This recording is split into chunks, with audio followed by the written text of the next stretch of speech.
Hello mga kadresya! Hayan nga at papakyat kami sa Porter's Alpine. Mabuti na lang at walang snow sa dinadaanan namin at nakasikat ang araw pero talagang nakakatakot. Pupunta kasi kami sa ski area na yon at papakita ko kay Kisha yung mga nag-i-ski. Sobrang tarik naman yung inaakyatan naming mga bundok. Nakakatakot tuloy talagang tumingin sa ibaba. At tiyak mahirap umakyat dito kapag may snow ang daan dahil madulas. Puno na nga pala ang parking sa taas kaya dito na lang kami sa baba nag-park. Hayan na nga at nasa tuktok na kami. Nahilo na nga kami ni Kisha. At nakaakyat na nga kami dito. Hay, sobrang lamig at sumabay pa ang hangin. Dito ay makikita mong nagpiprepare na yung mga nag-i-ski. Kaya umakyat na nga kami dito sa hagdan. Hindi lang para makita namin yung mga nag-ski, kundi para makita namin talaga yung snow dito.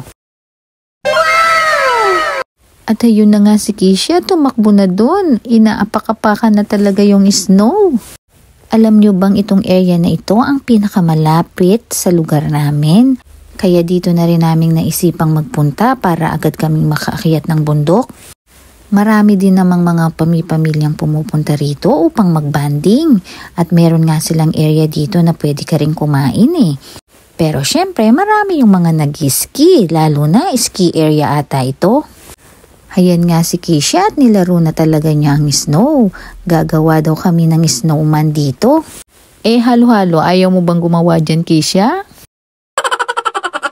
Huwag kang mag-alala, meron akong gagawing tagakudkod ng yelo. Sige, pagsamasamahin mo na yung mga malalaking yelo na yan para makagawa na ang daddy mo ng snowman. Ayan, at naumpisahan na niya. At galingan mo at gandahan yung snowman na yan. Totoong carrots naman talaga yung nilagay sa ilong.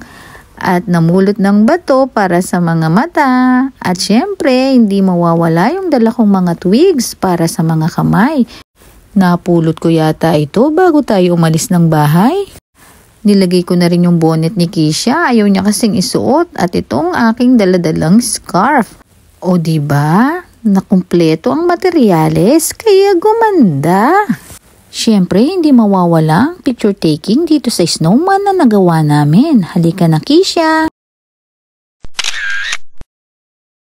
Kami nga ng daddy niya ay ginaw na ginaw dito samantalang ang Kisha. Ay naku, ang init daw. At pinakita na nga namin kay Kisha yung mga nag-i-ski. Hayan at sumasakay na sila sa chairlift papaakyat sa bundok. Mag-anak pa nga minsan ng mga sumasakay.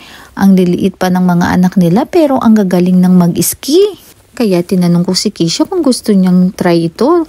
Kaya lang dapat daw kasama niya kami. Oh no! Naku anak, mababalian kami ng daddy mo dyan. Kaya hiniram na lang namin ito at pinatapak sa kanya para alam niya yung feeling ng nag-i-slide dyan. Pagkatapos ay nag-aya na rin naman kaming umuwi. Nilalamig na talaga kasi ako. At naglakad na pababa papuntang parking. Kaya gumilid-gilid ka dyan anak, baka madaus-dus ka dyan at mahulog. Salamat naman at nakapagbanding kami ulit dito sa snow.